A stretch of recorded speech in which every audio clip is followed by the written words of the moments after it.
Imagine knowing exactly what your students are learning and exactly which steps you need to take next.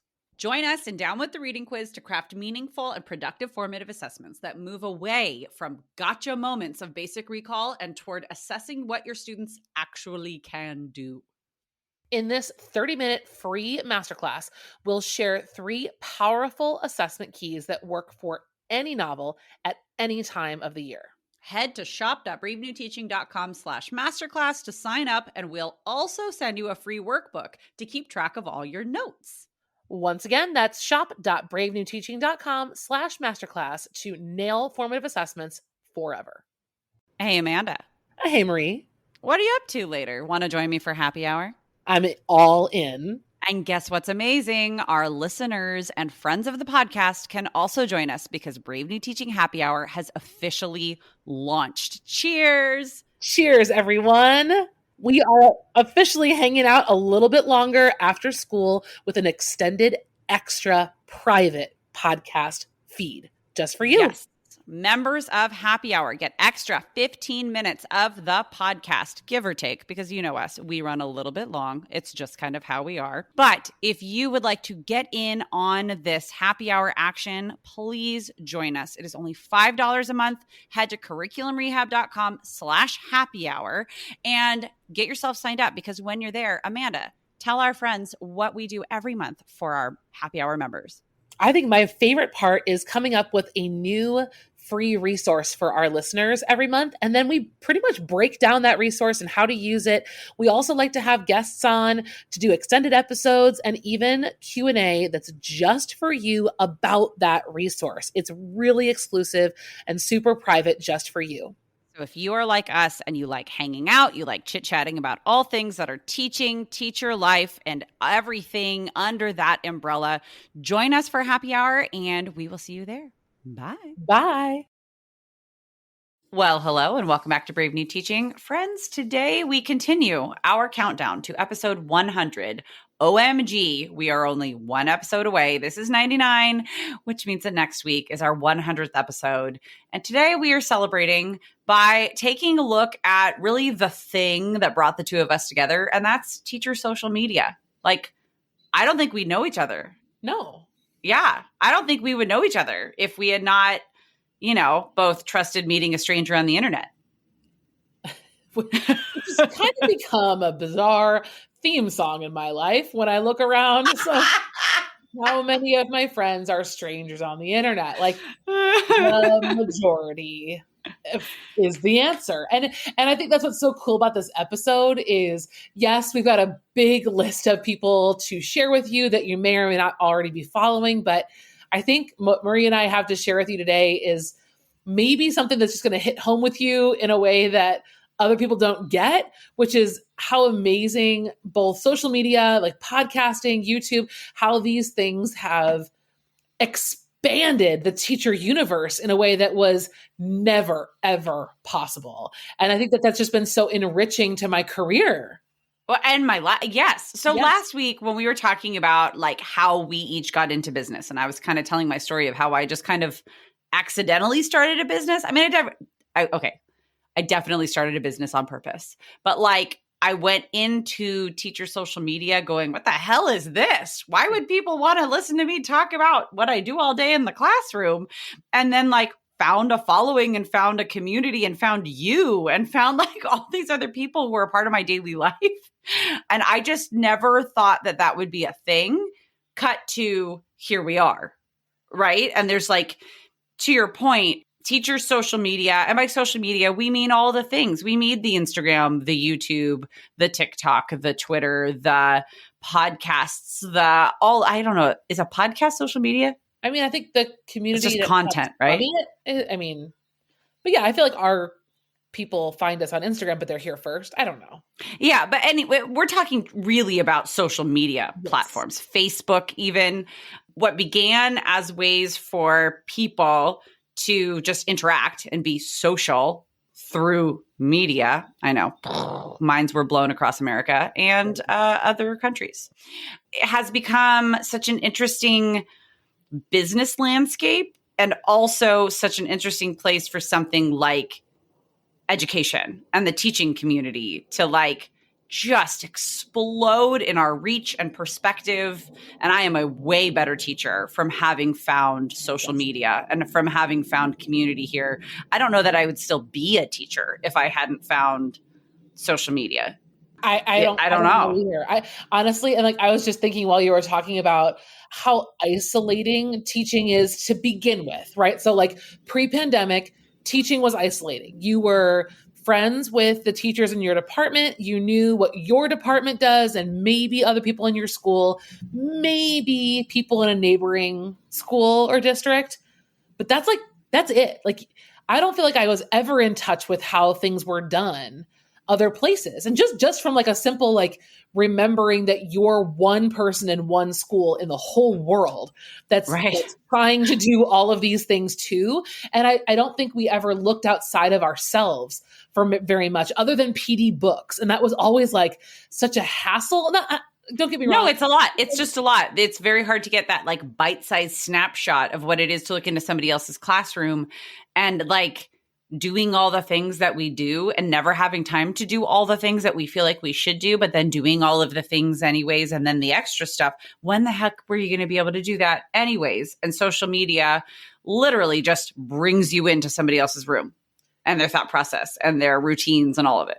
Which is so light bulb for for people like us. And I think for a lot of people who are listening, you can share in this experience. And then you probably also have colleagues who are like, I don't, are kind of like very anti-social media. And it's a little bit frustrating because I feel like that really did kind of divide me from other people in my department because I really felt like the growth I experienced by watching, listening to, being challenged by other teachers was pushing me in a way that a lot of my other colleagues were just kind of being left behind. Now, there's certainly, Maria and I are going to talk about a lot of things today, but there are definitely some dark, negative, and not so healthy pieces of this puzzle. But for the most part, I think today will be a really cool day just to celebrate the cool things that we've learned, the ways that we've been challenged in this landscape. I mean, can you imagine surviving pandemic teaching and like post-pandemic teaching without being able to turn to these people who are experiencing these same feelings other places in the world? I mean, it's just so comforting. No, totally. Well, and like I said, I don't know that I'd still be a classroom teacher. I may have gone admin route. Like I may have done something else. And now thinking about it, I'm like, not that there's anything wrong with that, right? Like that Seinfeld episode. I am not an administrator, by no means. But like I was looking for something to change it up and to be more. And I was looking for that next step in my career. And for a lot of people, that is going the administrative route. And it just wouldn't have been right for me. And so finding community and finding other perspectives to be able to just keep pushing what I was doing is what did it for me. So today, we are going to really hone in on one social media platform that we know very, very well, Instagram, and one social media platform that I have dipped my toe in and that Amanda has held at arm's length for like very good reasons. A pinky toe. Pinky toe. And I have just had some very interesting observations of the teacher TikTok because it's fascinating. But we kind of wanted to start by talking, and we know that Twitter is out there. We know that Facebook is there. We know that YouTube exists as well. Obviously, I know that YouTube exists. But like, there's something about Instagram and TikTok and putting them next to each other. And a lot of the people that I follow on one, I also follow on the other.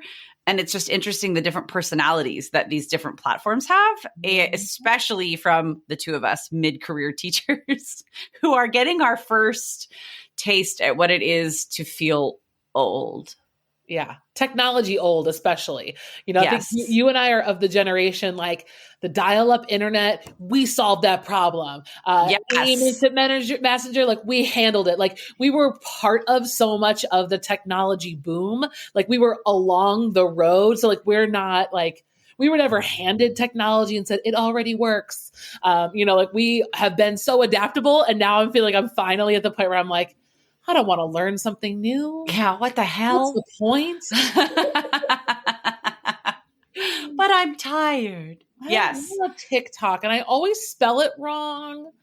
Okay. You do. You put in C's and they don't belong. That's for after the music. Okay. They don't belong. Yes. You're right. I forgot. We didn't cue the music.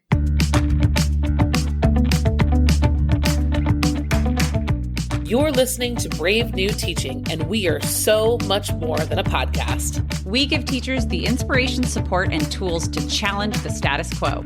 I'm Amanda, and I'm a former English teacher from Illinois. And I'm Marie, and I'm a teacher from Southern California. Join us at bravenewteaching.com to find out more about our courses, festivals, and get every episode's show notes. We're so glad you're here. Enjoy the show.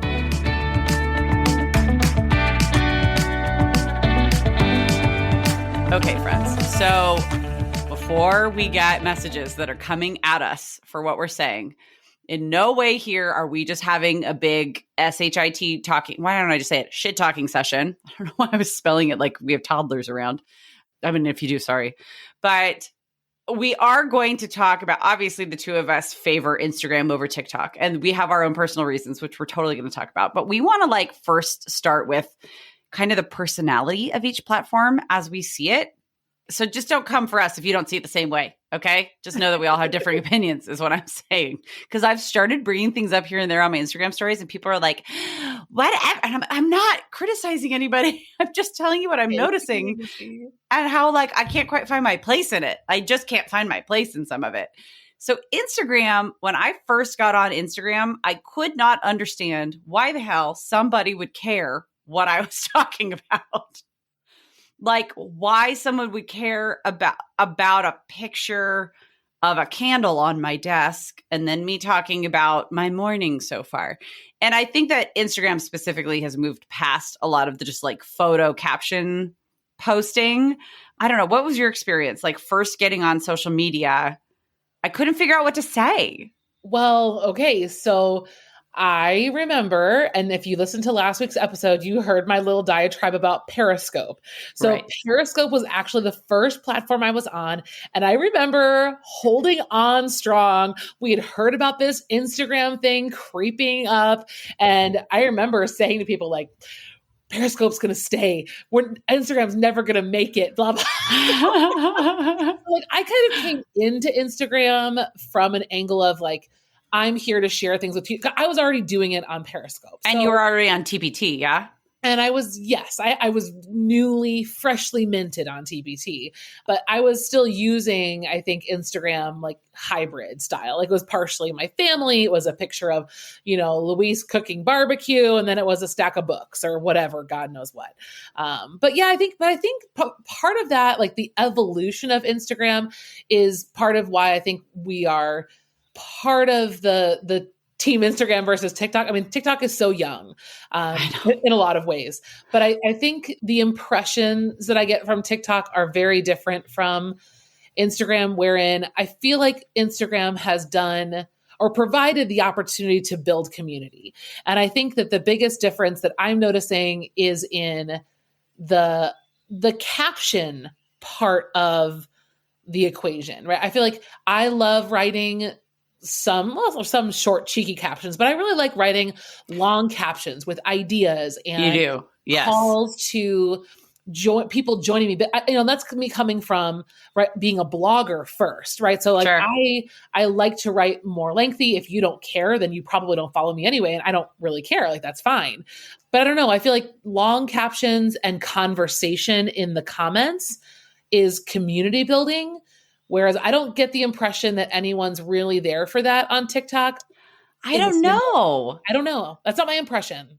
It's hard to say because, same thing, except that it's rare that I'm going to write a really long caption unless I'm either of two things is happening. One, I'm on a roll for whatever reason. I'm either hopped up on a lot of caffeine or I'm pissed about something or whatever. And then I will my thumbs will go a million miles an hour and I will write a long caption.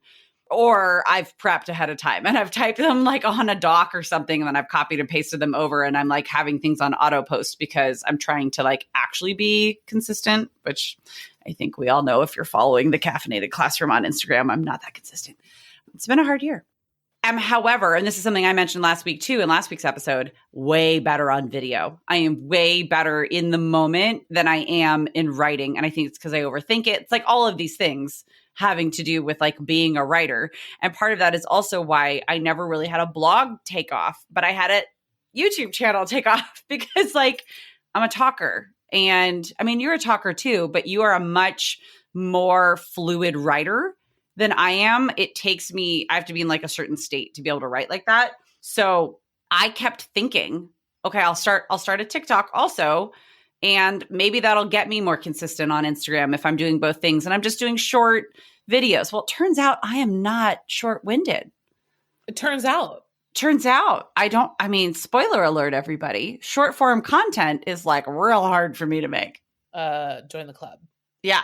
So like, when Instagram Reels started getting like more and more traction, and then like I was like, okay, but like I can do this. I'm witty enough. People like when I tell stories. My captive audience of teenagers laughs at my stories. Yeah, but they're like 10-minute stories. Well, hello, brave new teachers. Pardon the interruption. I wanted to invite you all to a pretty cool opportunity. Some of you have already had this, and some of you have just heard us talk about it quite a bit. Amanda and I have a masterclass that is all about designing and delivering formative assessments to students in ways that are really useful and purposeful and extremely equitable and inclusive in our classrooms. And so I wanted to make sure that you all have the opportunity to join us. It is our masterclass called Down with the Reading Quiz, Formative Assessments for a New Generation. And it is something that we put together, almost a year and a half ago, where we go through 3 different types of formative assessments that we use in our own classrooms that provide quite a bit of equitable and inclusive feedback for us and for our students about what students are actually really learning. We show you how to design and create and then implement and grade formative assessments that deal with students actually synthesizing information instead of regurgitating what they think you think they should know, but actually showing what they can synthesize. It also has different strategies for assessing analytical skills, and then another strategy or 2 for assessing student writing skills in a formative way, and all the while also assessing student understanding comprehension, whether that's reading or just understanding of a lesson. We give 3 different strategies for formative assessments. We absolutely love it. We have had hundreds of teachers come through this masterclass and say it is changing the way that they approach assessment, formative assessment anyways, in their classrooms. And so we wanted to make sure that you knew about it. If you would like to register for free and actually watch it immediately, you can head to bravenewteaching.com/masterclass or the show notes for this episode. Cannot wait to see you all there. Again, that is bravenewteaching.com/masterclass. Join us for Down with the Reading Quiz and see the results in your classroom really change it all for the better. It is a true game changer. All right, back to the show. Well, and this is like what you're describing is this shift, because social media was not created for teachers, right? It's created for all of the reasons that they get to decide it exists for their business. And I think, even with Reels on Instagram kind of taking off has been frustrating to the teacher entrepreneur community, because I think a lot of us care very deeply about the balance between quick and dirty, easy tips and ideas, but also thoughtful, deeper conversations that need to happen in education.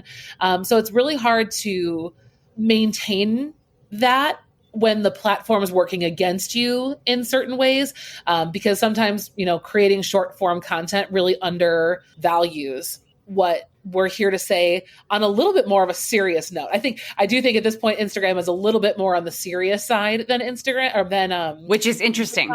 Which is interesting because for a while there, when I was first on Instagram and not on Twitter, I felt like I was somehow, 100%. Like I would have friends of mine who are also colleagues be like, so you're on you're on like the picture one, on the cute one.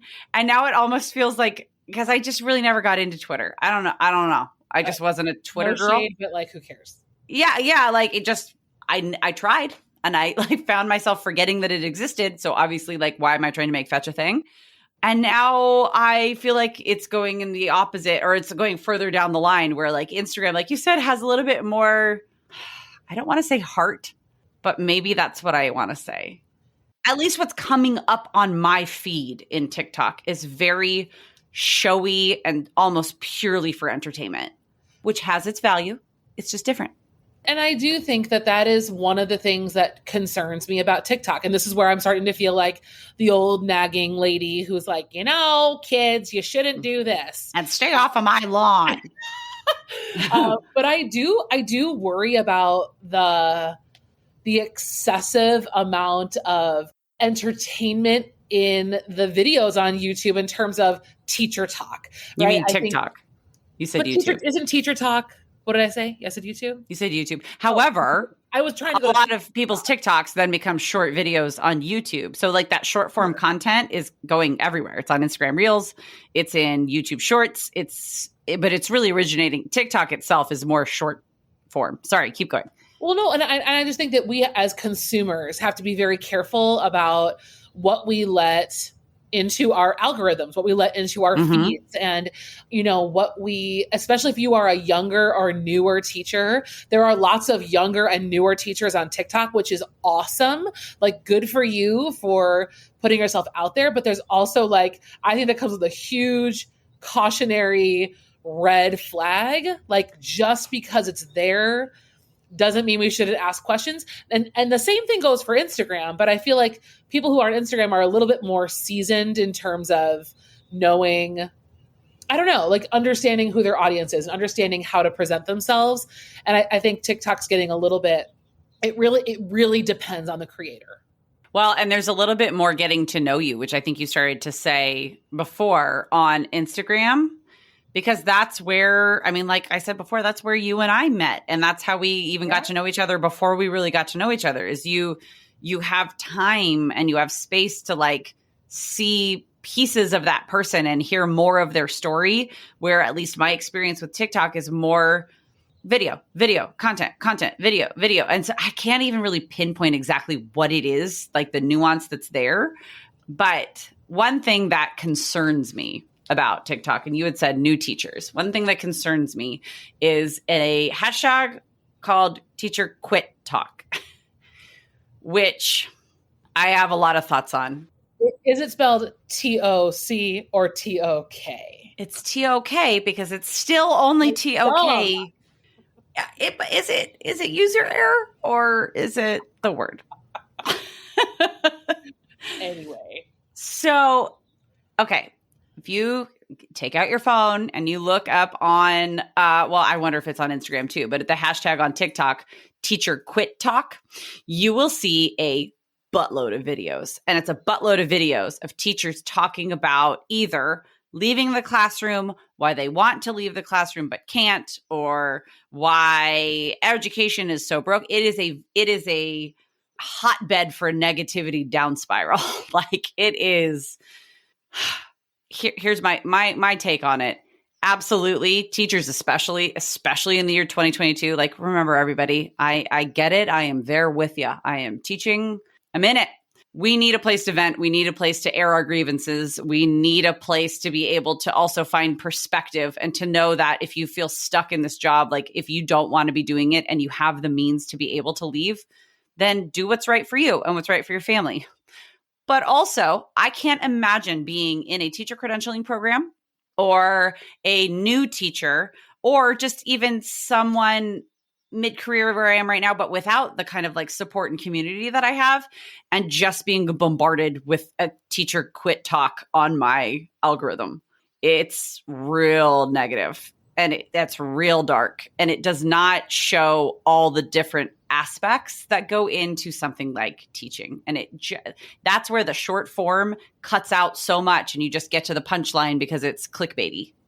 That is also what concerns me, are the videos of, there's a fine line and I said, I'm not there often enough to have built relationships with some of these teachers or know them or know their content.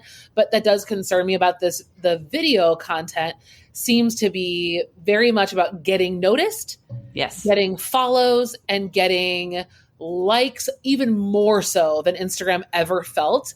And like when that's being attached to the trauma of the very real trauma of some people's teaching experiences, yeah, or the over dramatization of that, and almost making, which cheapens real experience. Yeah. That is concerning to me when some of these videos seem to be very much more about attracting followers, attracting traction to their following. Like that's, I think, I don't like that that's being, I don't know, that doesn't seem like a trend worth celebrating. It's a red flag. It's a red flag. It's concerning as veterans, especially, like going, I know that when I resigned, I knew that I had a pretty large following of teachers on Instagram. I had a podcast audience. And so there was no thought in my head that I was going to somehow conceal my resignation from people who follow me and trust me.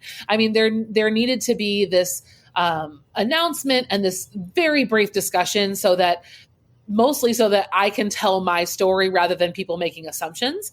And so what did we do? Well, we had a podcast episode about it, and I talked about it very plainly. I posted a picture of text that said, I submitted my resignation today, and a brief caption, maybe not so brief, and a caption. and that was it. And I don't know if it was right or wrong, but I know that I didn't post a video of me crying on my last day in the car or anything extraordinarily intimate. That stuff I still keep to my family and my school friends. And I feel like maybe that's also an age difference. I was just going to say, I think boundaries there. I think that leads to where we've been doing specifically this for a while. This being, we've been classroom teachers for a while. And we've talked about this in previous podcast episodes. We have blurred our own boundaries. We have crossed our own boundaries. We have let too much into our personal energy, right? From our classroom, from our students, from our school, from our whatever.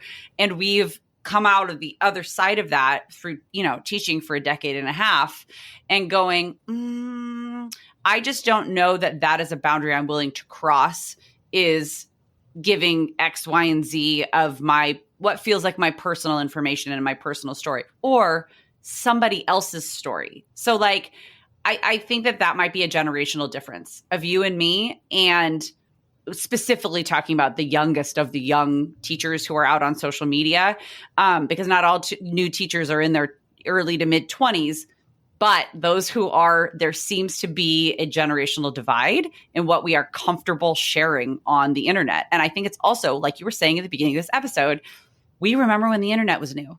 We remember our first ever email addresses that we could only access in the computer that's off of the kitchen because that was the one that plugged into the phone. And so we have a completely different, and we have a very stranger danger idea of the internet as well, that some younger, I'm going to say kids, but like I'm thinking really about our students when I say that, but I younger professionals have a completely different view because they've never known a world without YouTube. Yeah. Which is fascinating. Well, and the getting caught up in the cycle of attention-seeking behavior and gaining a following, like for what? I mean, I think a lot of that is something that just happened. There's not been a lot of coaching or guidance. And that's been normalized. It's the rest of society is doing it. So why wouldn't we see it here in our little education pocket? But I'm still kind of shocked sometimes to see it in our little education pocket because I'm like, oh God, you're telling somebody else's story. Like you're telling a kid's story. Yeah. That's not your story to tell. No. Yeah. The boundaries is definitely a concern. But at the same time, like I think we're not here, like Marie said earlier, to blast TikTok, but we're here to figure out moving forward.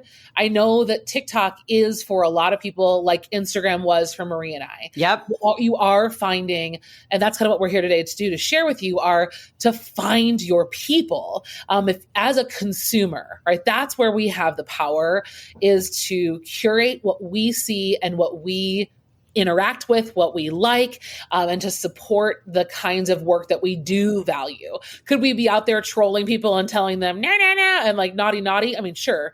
But what's better to me, what feeds my soul, is looking for and finding the things that bring me joy. And especially with TikTok in mind, I know for me, that's been diversifying who and what I follow. I do love teaching. I love following teachers. Even though I've been out of the classroom for almost a year now, I still follow and learn from teachers all the time. But I've also done a better job, I think, of following my interests outside of teaching so that my social media experience is much more, it's not quite such a vacuum or a silo. And that's a dangerous thing that we talk about all the time in my AP Lang classes.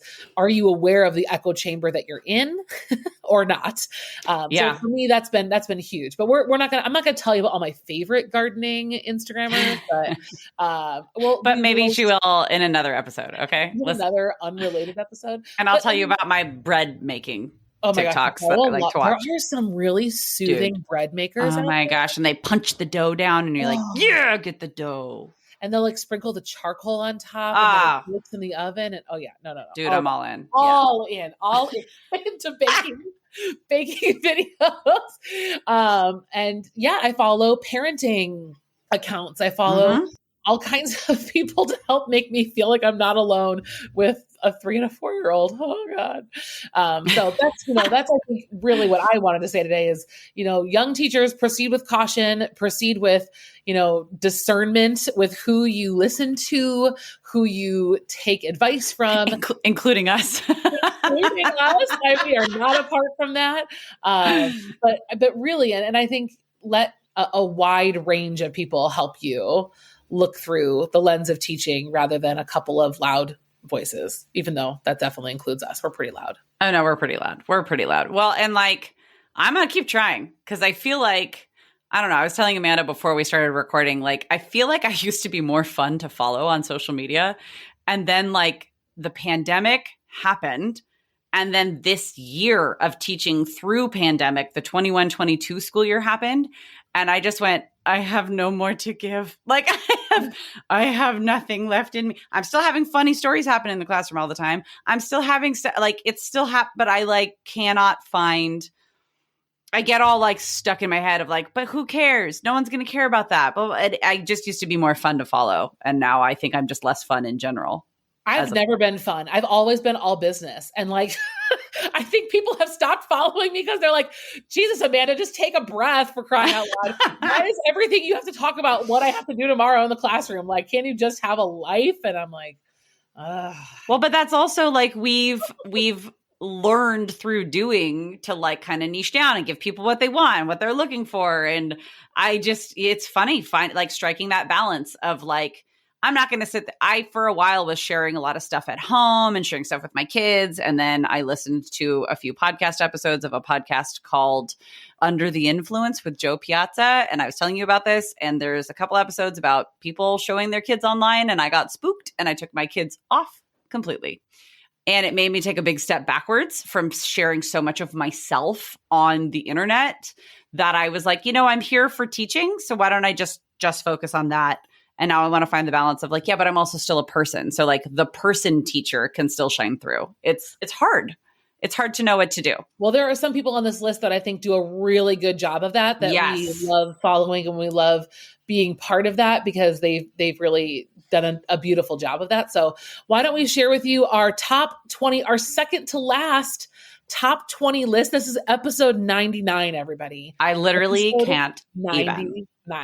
Literally. Why don't you start? 20 people to follow on. Some of them are just on Instagram. Others are on both.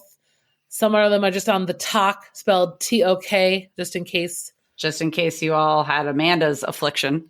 So one person that comes to mind right away that I feel does a really inspiring job of sharing a blend of her passionate teaching practice, her personal life, and a lot of really serious things and fun things at the same time. And I don't know how she does it. But my good friend Molly at That Awkward Teacher, Molly does it all. I feel like Molly is a professional social media strategist. I know. Influencer. She must be exhausted all the time. And how is Molly not with 300,000 followers? Well, I think Truly. Molly is, but this is the thing that I admire about her is talk about discerning. Yes. I think Molly is very specific about what she shares, who she shares it with, and when she shares. A lot of those things that are like making her human. Molly does a great job of using that close friends feature. I don't do a good enough job of like keeping up with that. Like I think I have a couple on there because I was like forced to it sometime, but she will use her close friends to share some of that more personal stuff because she's put her exactly on that list, people she trusts and wants to share things with. And so Molly will share everything from her. Molly's a local friend of mine. She actually teaches not too far from me. So we've had a couple meetups and I've gotten to hold Jess. So don't be jealous. I almost kidnapped him once.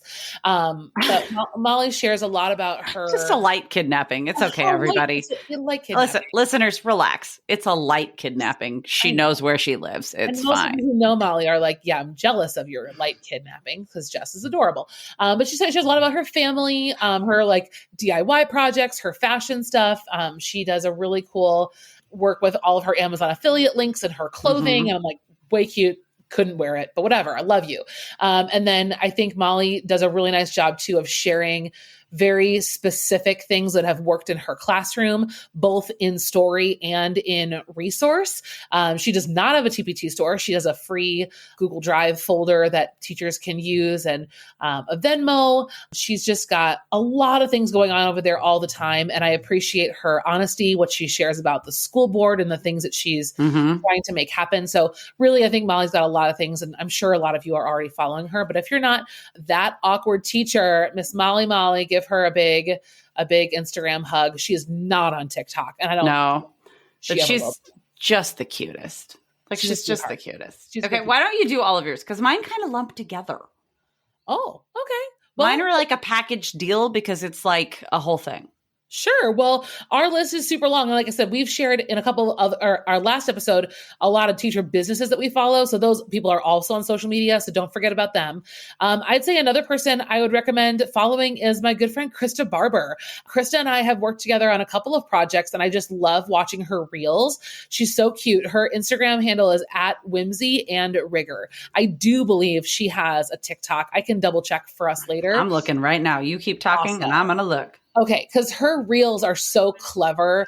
She does a really nice job of problem solving in all of her videos. She'll kind of present like, do you have this problem? I've got the solution. Problem, solution, problem, solution. She is very clever in how she does that. And I just love following her. She's upbeat. She's positive. But Krista's also challenging the status quo in very brave new teaching fashion in terms of the way that we do things in assessment, the way that we do things in literature. And I always appreciate the balance of fun, whimsy, and rigor, the challenge. She's very true to her handle. Do you see her on Instagram? It appears that she claimed the username on TikTok, but she's not there yet. But like people are talking about her. That's what's funny is like, there's a few like ELA collab posts, like that's the ones that I know you're talking about, where she's mentioned, but she's just not here yet. That's hysterical. Yeah. Give Krista a follow. She's the best. And tell her I said hi. Okay. So a couple other people I think you should be following on Instagram because I do have one TikToker. I'll do her last. Someone else to add to your list, my middle school teachers and even high school teachers that have freshmen.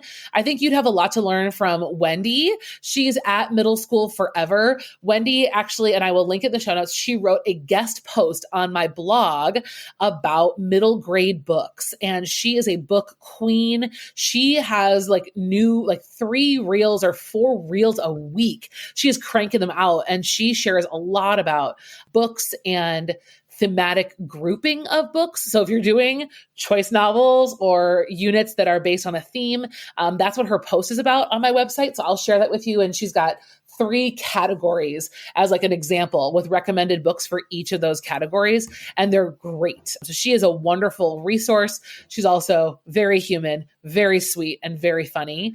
We like humans. Yeah. Yes. Right. We're a fan of humans. We are a fan of humans.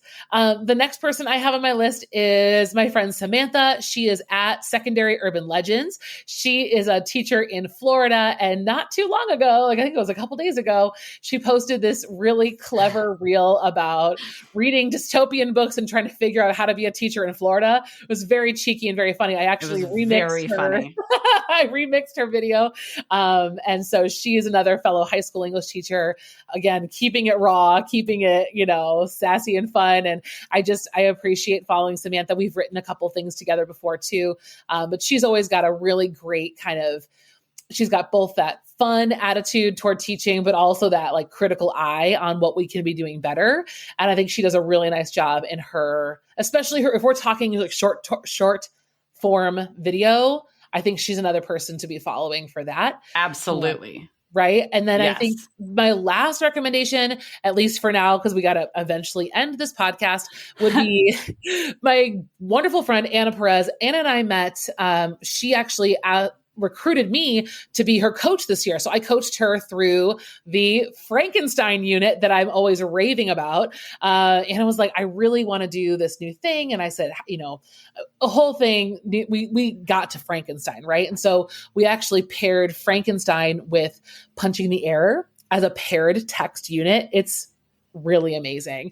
And all that is to say, that's because of her. She is a very, very passionate creative writing teacher. So she and I found that in common. She shares a lot about, her experience with students and teaching creative writing in her world. And she is both on Instagram and TikTok. And I really love just kind of keeping up with her and what she's doing in her life journey. I mean, she's just really true to who she is. And I appreciate that so much about her. And she, like Samantha, has figured out how to make short form content work in a way that's thought-provoking, educational, right? Like, and it's not that like, I'm just going to throw it out there and say it.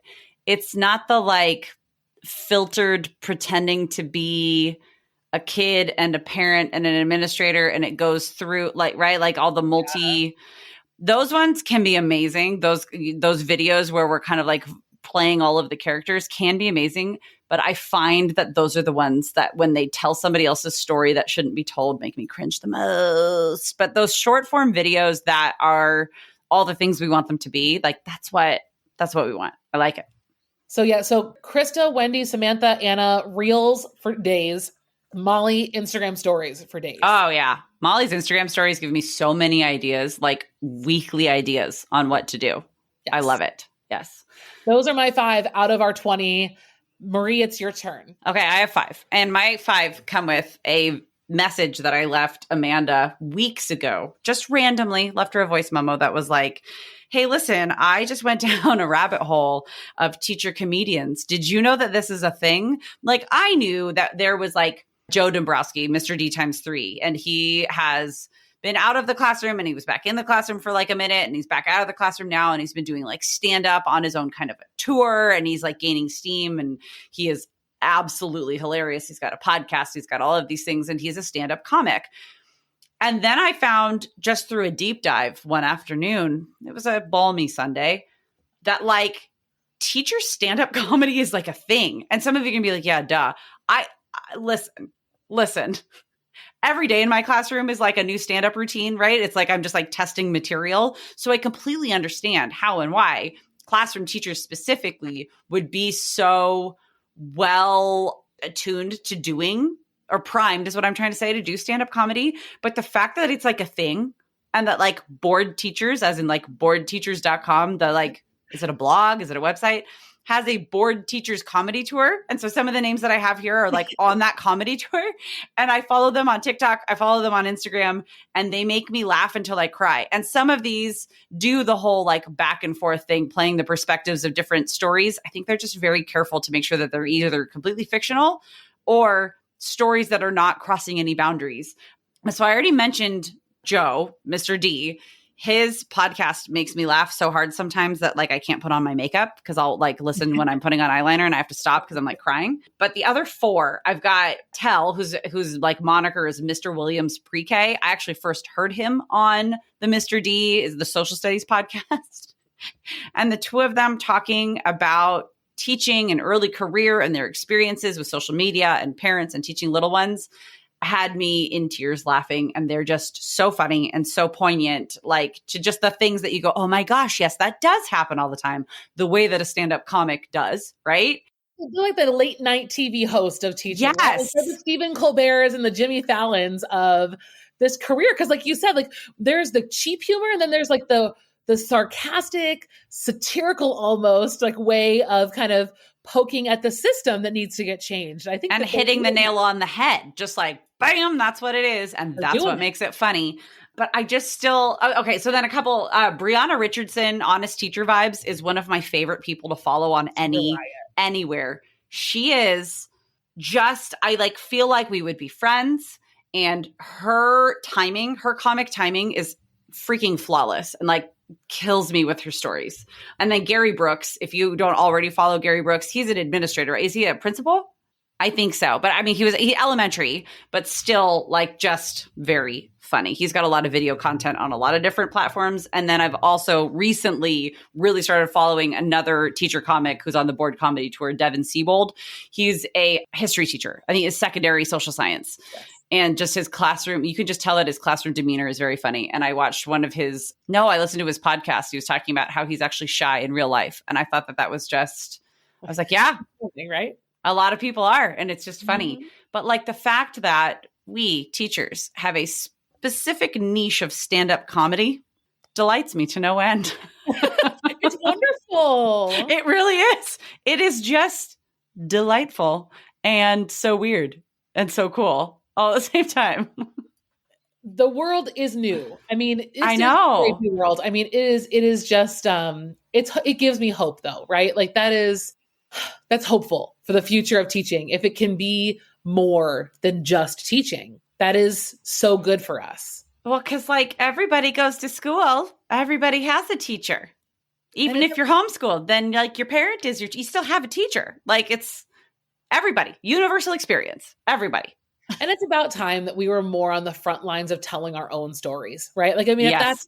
if that's what kind of, I think, links our episode together somehow is, I think teachers so long spent time in their classrooms, just in their classrooms, and like between social media and connecting with each other to developing businesses, to developing comedy tours. I mean, being like having the platform to share your story, I think will over time change the narrative about teachers and what education is. I think we're in it, so it's going to be hard to see it till things are different again. But I think it's a good thing. It's a good thing. And we're moving in a really exciting direction. And I hope that the Board Teachers Comedy Tour comes to San Diego. I'm just saying, like, I would like to come and watch. Do I want to be on stage? It just sounds like a lot of work right now. But I want to watch. Yeah, I would go. They need to come to Chicago first. Can they come to Chicago during the TPT conference?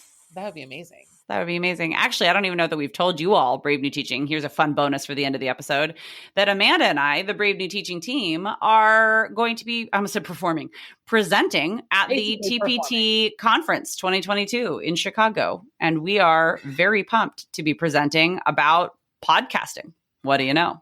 Well, yeah. And so Marie and I will be together for the first time. I have it makes me emotional to even say it out loud. Like, bro, I'm so excited. I have not seen Marie since June of 2019. Like, I'm actually emotional about this. Like, I was talking to John Rodney about this the other day. Speaking of teachers that are on our list, John's also on our list of people to follow. And I was like, because I think he's going to see you at some kind of upcoming conference. And I said, please hug her so hard for me because I haven't gotten to do it in so long. I can't wait. Oh, my friend. I know. Fun fact, listeners, I did tell Amanda that I might get off the plane a little sauced because I'm so excited and I need to like calm down. You definitely need a hug. Oh, she's actually crying. I'm not actually crying. Yes, you are. Listen, you love me. I just cry it out. Room temperature Diet Pepsi, okay? Remember, you don't really love me that much. I do. I love you very much. And friends, we love you. Thank you for hanging out with us for 99 episodes. We cannot wait for next week. Episode 100 coming at you. Celebration, reflection, and connecting with you, our community. We are excited to get the other half of our list of 20 teachers that we are following right here, right now on social media for all of the reasons. And we had to limit it to 20, which was very, very hard. Head to the show notes to get the rest of those. And then just like go down the rabbit hole and find a bunch of people you want to follow for all the different reasons. And until we meet again, thank you very much for listening. We will see you next time. Bye. Bye. Thanks again for listening to Brave New Teaching. We'd love to keep the conversation going over on Instagram. And while you're there, check out the links in our bio for the most up-to-date events going on in the Brave New Teaching community. Thanks for being here and have a great week at school.